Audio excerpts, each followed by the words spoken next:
Good afternoon, everyone. Thank you for joining us here at Oreana on our latest webinar series. My name is Andre Mudigdo. I'm one of the senior advisors here with Oreana.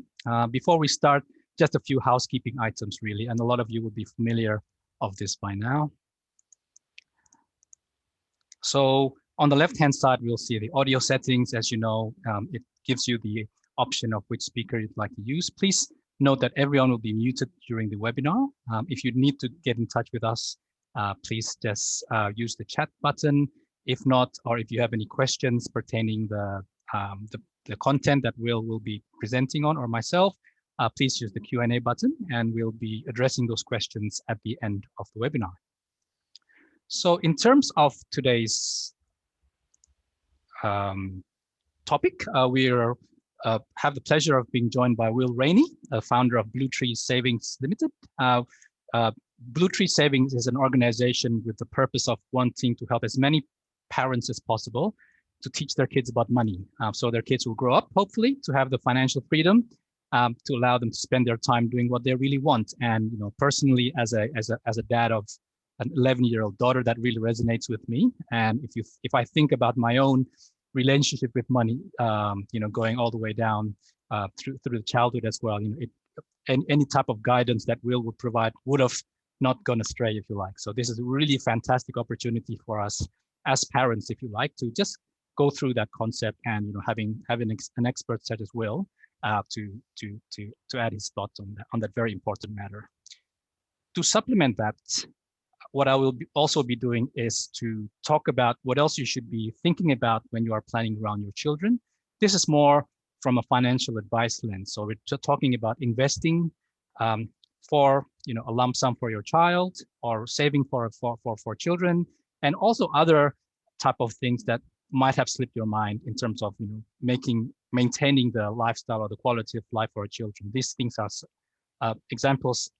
Include insurances, making sure that your family is protected, as well as estate planning. So if anything does happen to you, you are comfortable in the fact that the assets that you have accumulated will be channeled to the benefit of your children. So those are the things that I'll quickly go through after Will's presentation. And so without any further ado, I'll hand over to Will to go through his content. Will. Perfect. Thank you very much. Let me just get my slides on the screen. Good afternoon, everybody. And as Andre said, I'm going to go through how to teach your kids about money. Just to give you a little bit of background about me and why I started Blue Tree Savings. So I'm from the UK originally, and for many, many years, so 17 years, I was head of investment strategy for Willis Towers Watson. So I was going around both the UK, and then I moved to Hong Kong to talk to and advise some of the largest institutions about how to look after their money. So I was talking to governments, insurance companies, and retirement schemes. Then about 3-4 years ago, I was talking to someone about my daughters who are young at the time, and they said to me, "Oh, enjoy this time with them. They only grow up once." And it's a very obvious statement, and I shouldn't have been surprised, but for some reason it had a big impact on me. And I was like, yeah, no, they do only grow up once. And I want to spend more time with them because I was in a big corporate job. So I said to my wife, let's take some time off big corporate roles and spend time with them whilst they're still young. So in 2019, that's exactly what we did. We both left our full-time jobs to spend more time with our kids. And the big interesting thing was that lots of people within the financial services industry and my clients, etc., were all saying, how can you afford to do that? How can you afford to leave your job without a salary? And it just turns out that both my wife and I have for the longest time just grown up saving and investing our money. So we have a nice income from those savings and investments. And that gave us this huge freedom and opportunity. And it all came from the fact that we just grew up and our parents taught us to save a little bit of money, and we learned about investing. And it just feels like even though people kind of know about money, not many people are actually putting it into action. And it all comes down to what actions they are taking as children. So that's why now my children are still at school, so I wanted to do something, and I felt this was a great area, and hence why I started Blue Tree Savings, to try and help as many parents as possible understand the importance of teaching money to their children, so their children form really good habits. Because one of the key bits it's not so much about how much knowledge they have about money. It's about what actions and habits that they form. And there's research by Cambridge University in the UK that says that kids form most of their money behaviors by the age of 7. So that surprised me a lot as well. I didn't realize at 7 years old I was even thinking about money. But you're kind of picking up from seeing your parents or just general words about money, a lot of that. And by the time you're 7, you've already formed a lot of your, either you're going to be a natural, you're going to be spending, or you're going to be essentially saving. And what we want to do is make sure our kids get a great balance. So today, what I'm going to do in the sort of next 20 minutes is go through what I call the 3 rules of wealth that we want all our children to have and to be following. And if they follow them, I'm very, very confident they're going to grow up to be financially healthy. And as parents, we want to make sure our kids grow up financially healthy. But about 95% of people do not follow these rules of wealth. So I'm going to go through why they don't. And then I'm going to give you some tips, some stories, some analogies to help you make sure your kids follow these. And these 3 rules apply to whether you're good with money, bad with money, have lots of money, have no money. It applies to everyone that these rules should be followed. So what are these 3 rules? So 3 rules of wealth is: first, spend less than you earn. Second, invest what you save. And the third is to be patient. Now, as I say them and you read them, you're probably thinking they're very simple.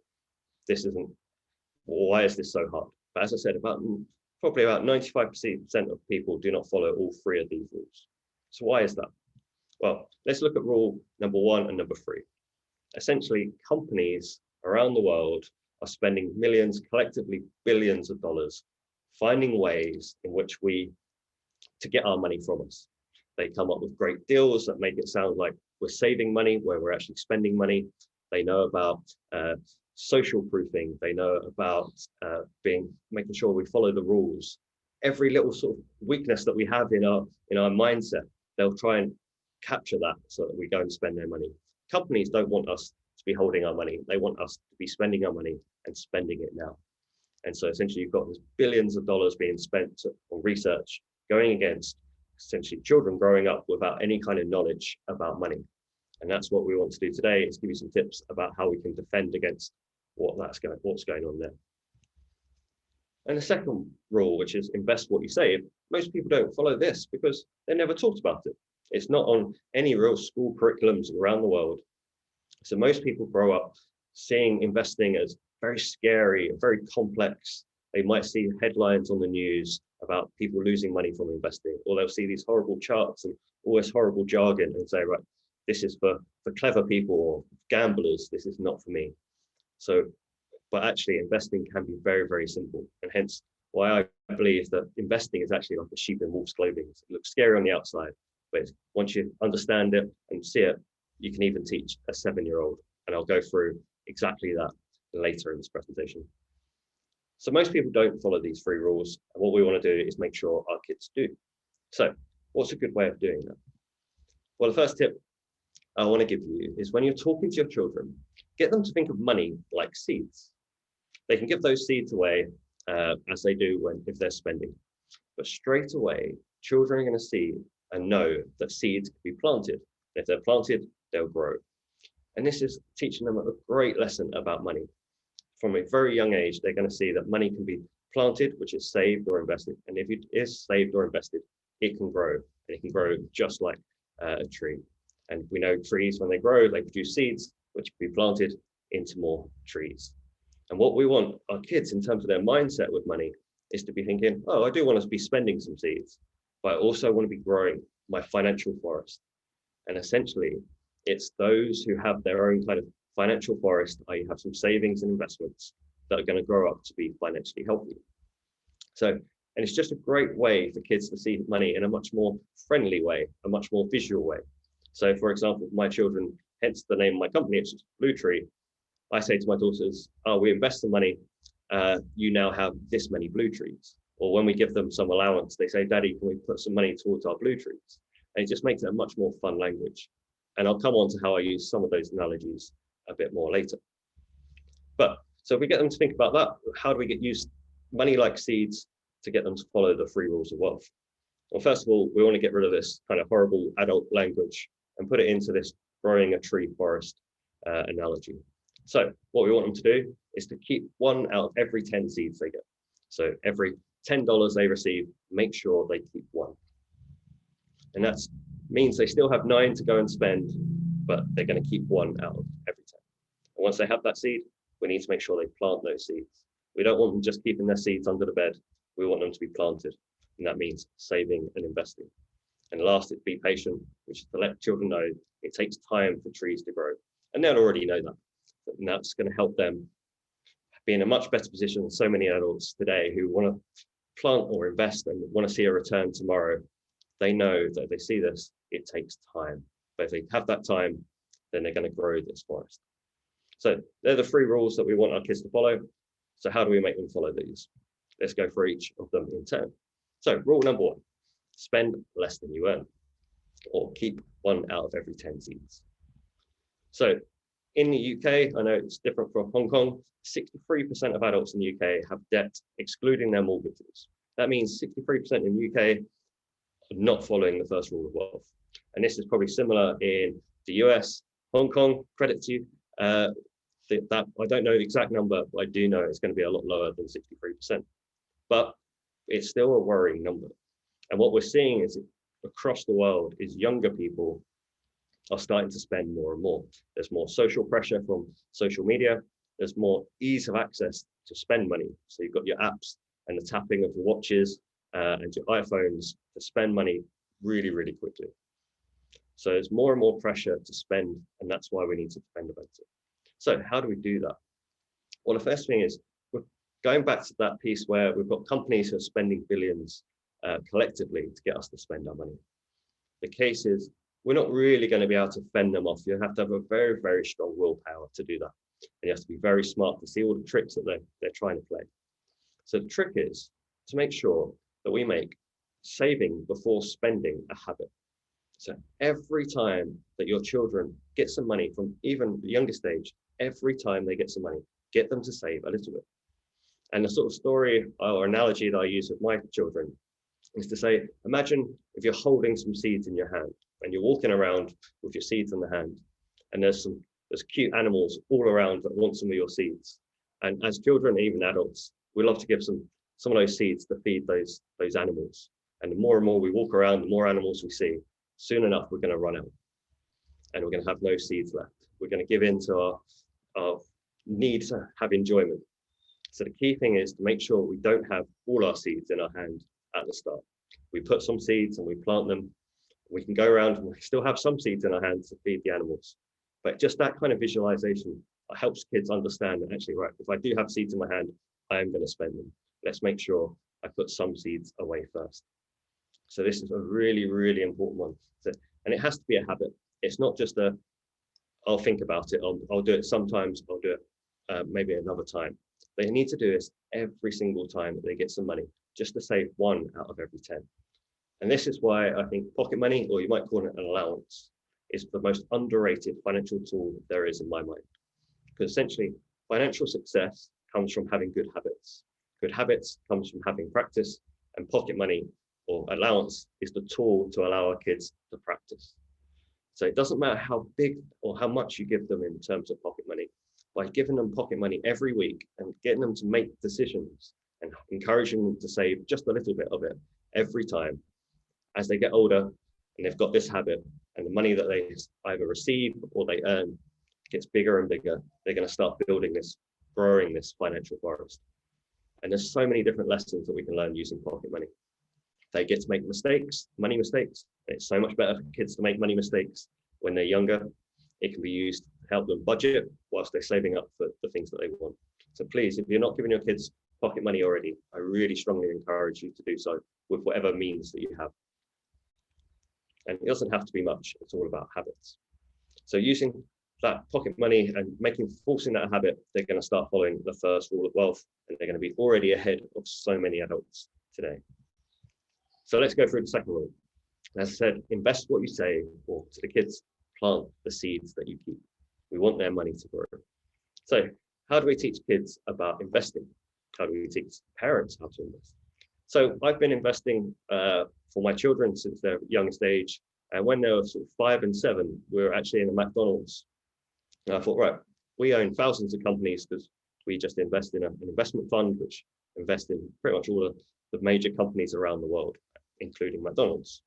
So I sat there and I said, right, I'm going to teach them about investing in the stock market whilst at McDonald's.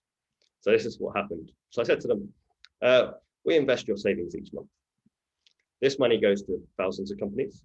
One of them is McDonald's.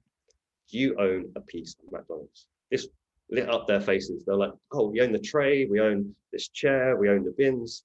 They got really excited about owning a piece of McDonald's rather than just eating at McDonald's. Then I went on to say, the money that we invest with them, McDonald's uses that money. It uses it to open new restaurants around the world or create new burgers. So so McDonald's can make more money. And the more money they make, the more money the investors make, and the more that their trees are growing. And it's from a very simple way of being in McDonald's and getting them excited about owning a piece. They got to understand where money goes from a young age. That when we spend our money, that money goes to companies, and ultimately companies are owned by people. Those people are the investors. So that's why and how money can grow. Again, and here's the kind of numbers behind that, just as an example. So starting with $1,000 after 30 years, we can see high street savings doesn't give you very much over 30 years. But over the longest time, that money can grow substantially. And I've been quite conservative with my kind of historical average return on investments. But we can see here it's gone from 1,000 to over 7,500 over 30 years. And that just shows that money can grow if invested. But then there's always the investing is scary, people can lose money. And there's got these headlines of stock market tumbles or companies go bust. And that can, for people who don't know about investing, that can be very, very scary. So what I did with my daughters is try and use this seed analogy again and say, right, we're planting a tree. And when we're investing, that's what we're doing. But over time, we know that trees get hit by storms and storms damage our trees. But what do? We don't just cut them down. Those trees grow back bigger and stronger over time. And that's exactly the kind of mindset that we need to have when investing. And we can see here is a historical chart of investment returns over the longest time, over 58 years. We can see each bump in this chart is a storm. And what we're showing here is that it doesn't matter how many bumps there's been or how many storms, those trees have continued to grow back bigger and stronger. And that's what the stock market has done. And you can see here on the right-hand side, in terms of the numbers on the axis, I've had to stretch them out and change them just so you can even see the bumps or the storms from many years ago. But the stock market has always kind of recovered over the longest term. And as long as people keep spending the money at companies, those companies keep innovating, those companies will get bigger over time. And this is the stock market as a whole. So even from a youngest age of 7, children can understand this and probably want to get part of this. So if you can help your children from a youngest age and they can start growing this forest, the sooner they start, the bigger their forest is going to grow and the more excited they're going to see. And they're going to see these bumps and see that trees get broken and recover. And the sooner they can have that experience, the better the advantage they're going to have. So that's the second rule. So help your children invest, and Andre will come on to that. The third one is about be patient.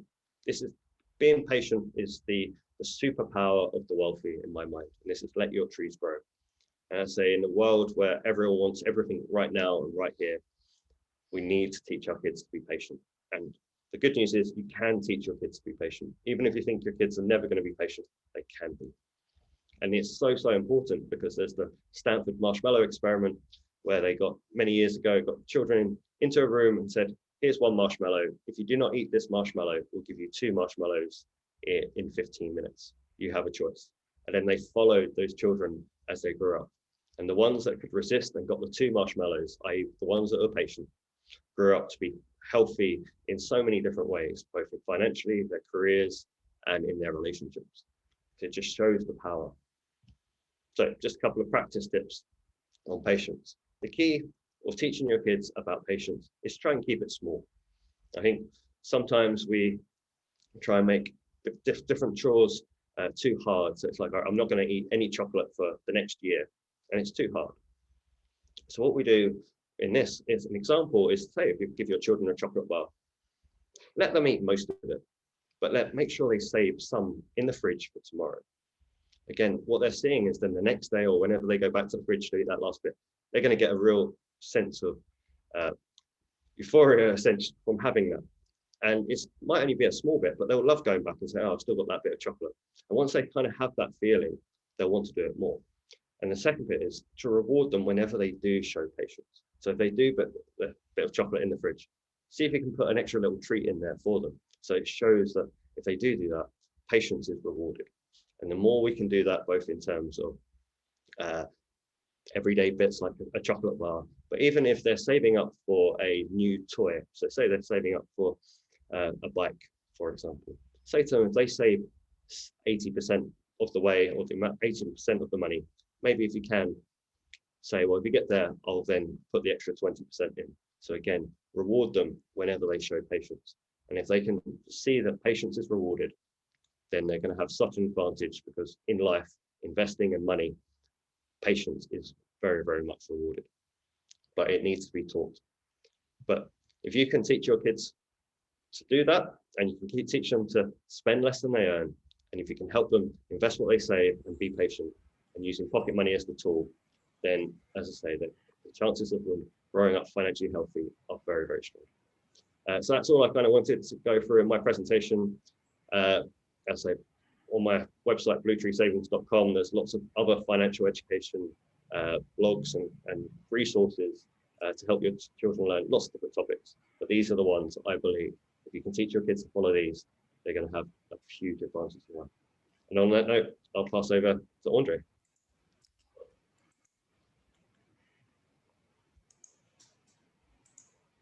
Thanks for that, Will. Appreciate that the learnings over there. Yeah, I think everyone would agree to me that there's a lot of nuggets there that we can go through, and a lot of call to actions as well, especially the point about pocket money, keeping it small and be patient, which is probably going to be a challenge with my daughter, but we'll see how we go. For those of you on the line, there'll be some time at the end for Will to answer any questions that you may have. So please send them through the chat box, and we'll be able to attend to them later on. So just to continue on with the presentation, to round off Will's conversation about kids and money, what else should you be planning around your children? So I'll be looking at it from a financial advice standpoint. And the three main aspects that I like to quickly run through would include investing for the long term, family protection, so protecting the family if anything does happen to you, you pass away, you get disabled, etc. And estate planning. So estate planning will probably be one of the least attended to matters from a financial planning perspective. It deals with making sure that your assets are protected and used in the way that you would like it to be when it comes to your children in the event that you pass away. And I'll go through a few tips, particularly for those that are actually living overseas at the moment. So we'll start with investing for the long term. So depending on the age of your children, there will be times where a lump sum of investment will be required, whether that be for their 18th birthday, a need to, for instance, set aside funds for their private school down the track, or even if they're actually much older, a deposit for their first property.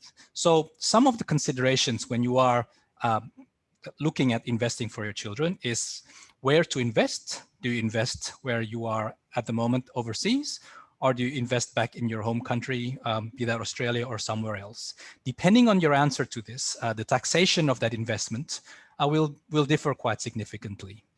There's also the question on who should own the investment. Should it be in your name? Should it be in the child's name? Or should it be in your spouse's name, if that's an option? And again, depending on the answer to that, then there'll be different options that you can take.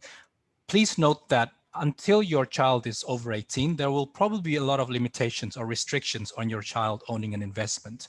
So the choices will then fall into you receiving the owning the investment on their behalf, and you'll have to think about any impact of that from a tax perspective, or your spouse investing it, owning it on your child's behalf. That latter option might be something to look at, especially if one of the spouse earns less than the other, which means that from a tax perspective, if you need to declare the investment income, would actually be much less. So those are the types of things from a where and how issue of investing for children. The other part is, the type of investment you want to do. Is it a lump sum? Do you have a lump sum that you want to invest straight away, as we'll put seed it and see how it grows? Or is it a regular savings that you'd want to actually put through as a regular contribution and to arrive at a particular lump sum? So what type of investment are you prepared to do, or what your cash flow can actually stand? The third part is probably the most challenging one, what to invest in. There's a myriad of options at the moment. And in light of so many different investment options there are, I would keep it simple. I would think about what the end investment is for, and then I'll work backwards. I'll think about what the investment horizon looks like. How long would you like to invest for? Is there a need to take funds out of the investment during that time? And the other equally important part is the volatility, or the type of investment you want to put. With a longer investment horizon, maybe you can afford to put it in more volatile investments such as equities, which will give you a really good returns profile. But in return for that, it'll probably be a bit more volatile. It'll be a bit more volatile. So that's the type of considerations you need to have when you're looking at investing for your child. So the type of investment, who is going to own it, where to invest, and also the investment horizon. How long would you like to invest in? The other part really outside of the investment sphere, when you're saving for your child, is to also put in protection measures around your financial circumstances to make sure that if anything does happen to you, then there is a safety net, if you like. What I'm talking about here is insurance. Most of you should hopefully have this as part of your financial arsenal. If not, it's something that you should seriously consider. Insurance is a funny piece when it comes to financial advice. We see a lot of people insuring their cars, home contents, those type of things. But when it comes to insuring themselves, then we see that there's a bit of a lag. I see insurance more as a safety net. I mean, at the moment, here and now, you and your spouse, or you and your family are, creating wealth for the long term. You are, improving your career, etc., and building your business, if you like. I see insurance as that safety net to make sure that, if anything does happen to you, the main actors, then that wealth creation journey is not as impacted as it would have been if you didn't have any safety net or any insurances. There are different types of insurances. There are insurances that will protect your income if anything happens to you and you can't go back to work. There are lump sum insurance, which means that when you pass away, there is a lump sum amount that can be provided to your beneficiaries. And there are things such as medical insurance and critical illness. Critical illness is more about you suffering a particular illness and you receiving a lump sum because of that. Now, a question that you might have at the moment is, Andre, how much do we need? Where do we start? Now, that's a very subjective question. As a rule of thumb, you can think about your annual salary and multiply it by 10. Right? Whatever that is, multiplied by 10, and see in terms of your assets that you already have, if that's the type of lump sum that you can maintain if anything happens to you, your family can maintain if anything happens to you. If not, insurance is a great way to fill that gap.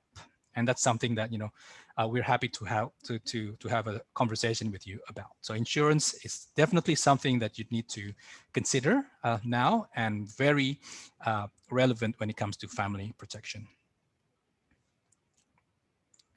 Now, equally important, I guess, in terms of insurances is the next step, is estate planning.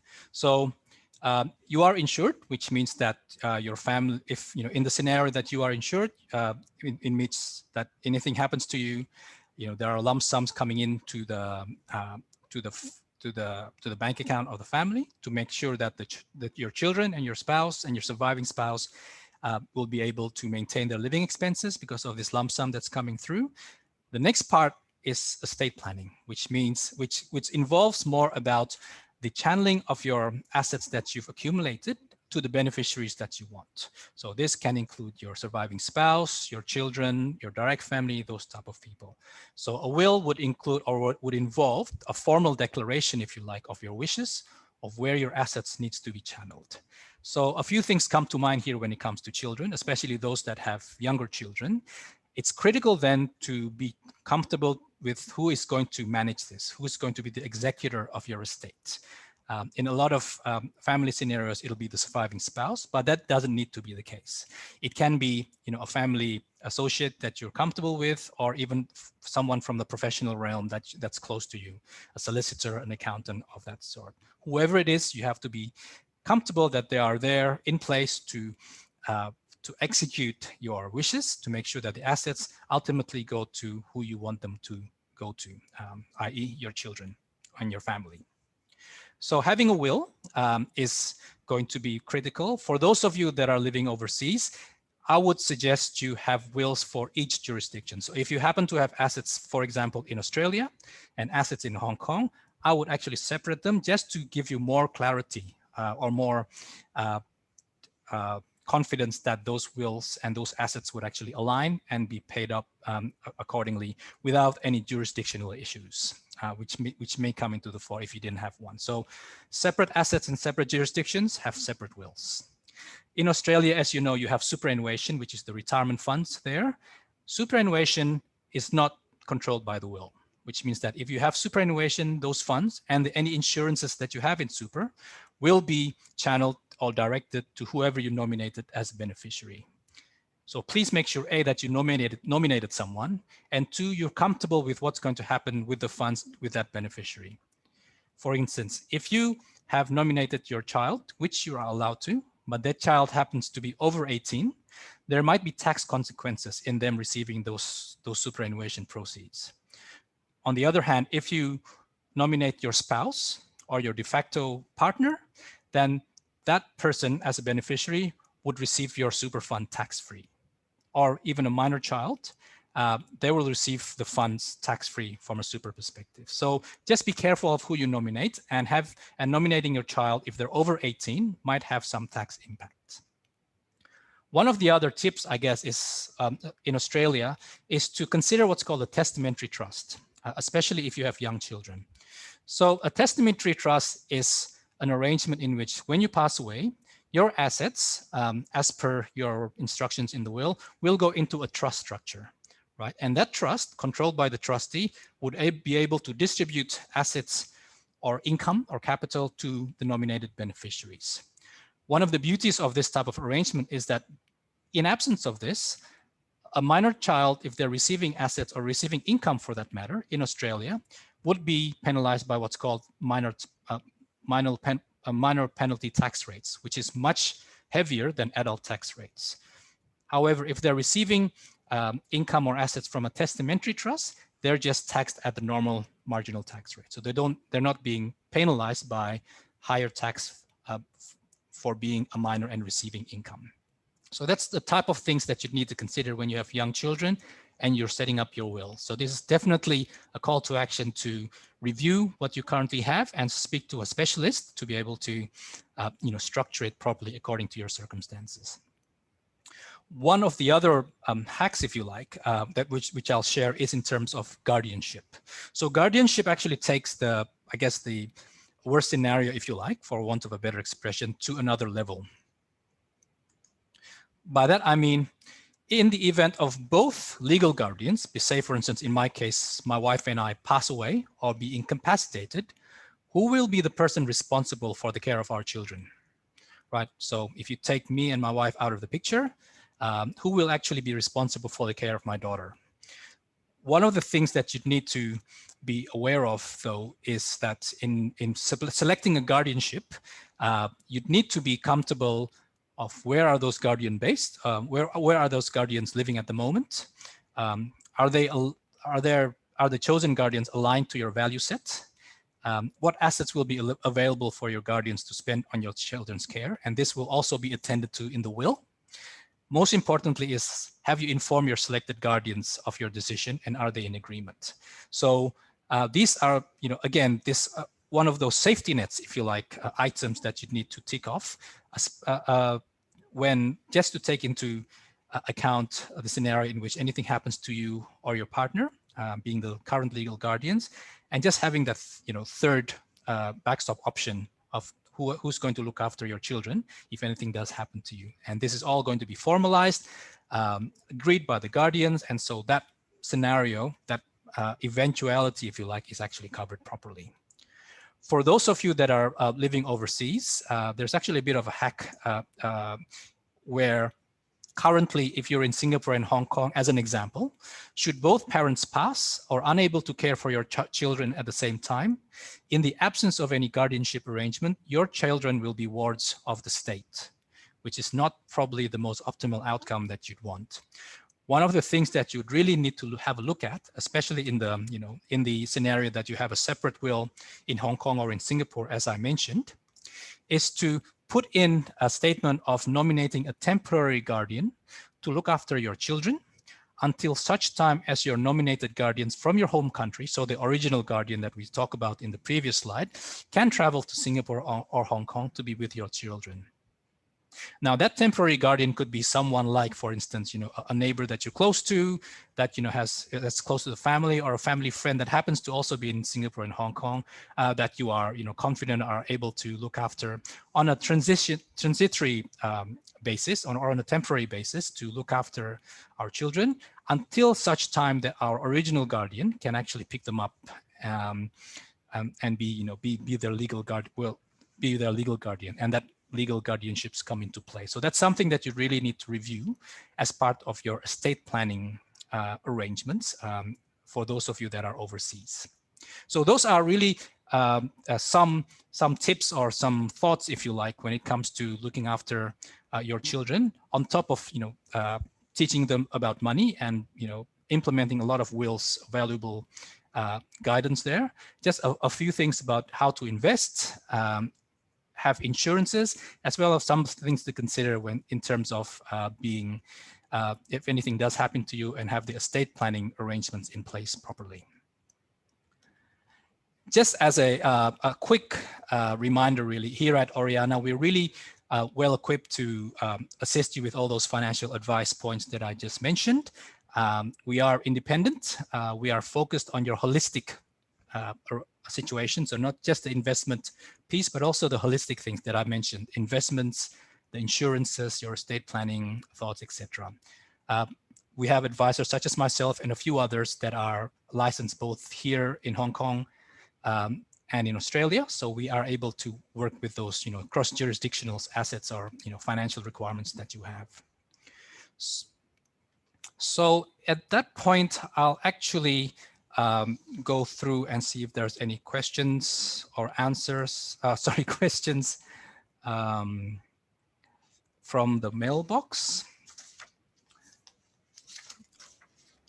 Okay, so Will, here's one that's coming through, and an interesting one from for my personal perspective as well. Should pocket money be linked to doing chores or good behavior? No, it's a great question. So my view would be from a young age. So I recommend parents give pocket money or allowance from as young as 4. So when kids are that age where they can understand what money is, to give them some pocket money. But from that kind of young age, just give it to them. Don't link it to anything, just so they can start building habits and have this money and make decisions. As they get older, so to around, say maybe 10, 11 or 12, that's when I think money should start, they should start to understand that money has to be earned, or hard work, and linking that to money. But I recommend it shouldn't be just everyday chores such as tidy your bedroom or tidy up the dishes. It should be kind of extra jobs that was going to be more than helpful. So if you have a cupboard that needs clearing out or something like that, something that's a bit extra that will take you a bit more time, and you'd rather essentially just pay someone else to do it, essentially pay your children to do that. Again, lets them see that money should be earned. Okay, and in terms of behaviors, I'd say no. Money should not be linked to behaviors. We want our kids growing up with a positive mindset about money. And if they see money can be used as a punishment, that's going to have sort of cloud their judgment about the positivities of that. And there's lots and lots of research that says if you don't like money or have negative feelings towards it, you're going to think about it less, you're going to avoid talking about it and seeking help, and you're probably not going to try and manage it as appropriately. Whereas if you've got this kind of positive, I'm going to grow a forest and look after my forest, and think money's a good thing, then you're more likely to look after that money. Okay, thanks. That's very valuable. From a personal perspective, like, my daughter's 11 years old, and, obviously she's at that age, Will, in which she does realize that not everything in life is good. And, linking that with, I guess, financial matters, how should we actually speak to them about, the dark side, if you like, about debt, tax, scams, those type of things? Yeah, no, so I think in a lot of the sort of blogs and part of the courses that I do, we talk about those type of topics, and they should be talked about from as young as, so I talk to my daughters and say they're 6 and 9, mostly the 9-year-old gets it, but even from this young age, just so they have these kind of concepts that they're out there, but try and put as much positive spin on it, but making sure they're aware of why people do go into debt and how they can avoid that. So I talk to again, I used a sort of tree analogy of my daughter saying that if you borrow money or have debt, you've got this kind of red tree that you don't want kind of growing very, very fast. You essentially have to try and chop that down before you can grow any of your kind of blue trees. So they're like, oh, I don't want those. And it just gives them a bit more of an objective way of understand these topics when they're young and not experiencing it for the first time. So I don't know about many people on this webinar, but my first experience of a credit card was when I went to university and sort of went to called the Freshers Fair, and this credit card company is like, oh, here, have a credit card. It's essentially free money and you get an inflatable chair. And I was like, oh, brilliant, credit card, they're excellent. I love credit. And that was my first experience. And luckily I didn't overuse that. I managed it, but I've seen many examples where people have not understood it, seen it as kind of free money, or only has very cheap because you only have to pay. But the more that their children can learn, it's not about how much you have to pay back every month. It's about the total amount. And we need to teach children that before they ever have their first experience. And same thing with scams, making sure kids are aware. I do a little game with my kids. So I have a made up character called Scammy Sam, and say, if something sounds too good to be true, it probably is. So sometimes I say to them, for breakfast, we're going to have waffles with ice cream and chocolate sauce. Who wants that? And if they say yes, I'm like, no, you're now going to have the most boring breakfast because you've just been scammed. And they kind of get it. And if something sounds too good to be true, it probably is. And the sooner they can learn that and figure out why is something free. So yeah, recommend it. Try and make it from awareness of, rather than the world's a dark, dark place and everyone's going to start taking your money. But trying to just more of an education and steer them away from those topics. Okay, that's great. Thanks for that, Will. Appreciate that. If there aren't any other questions, again, feel free to contact myself and Will outside of this forum. I'm pretty sure we'll be very happy to further any conversation you'd like to have with him. And again, on that note, I'd like to thank you, Will, for joining us. Your insights have been extremely valuable. And as a parent myself, I really feel that there are a lot of things that I can actually then speak to Mila about when it comes to money. I think the piece that I most like from that is really using that analogy, and to make money not that scary things that dad goes to work for. It's more about being able to have a more of an objective view of finance, which is brilliant. So with that, and with everyone else, please remember that the presentation is recorded, and you'll receive the presentation deck in the next few days or so. Follow us to keep us posted of our upcoming webinars in LinkedIn and Facebook. And until our next webinar, I hope you all keep well, and see you next time.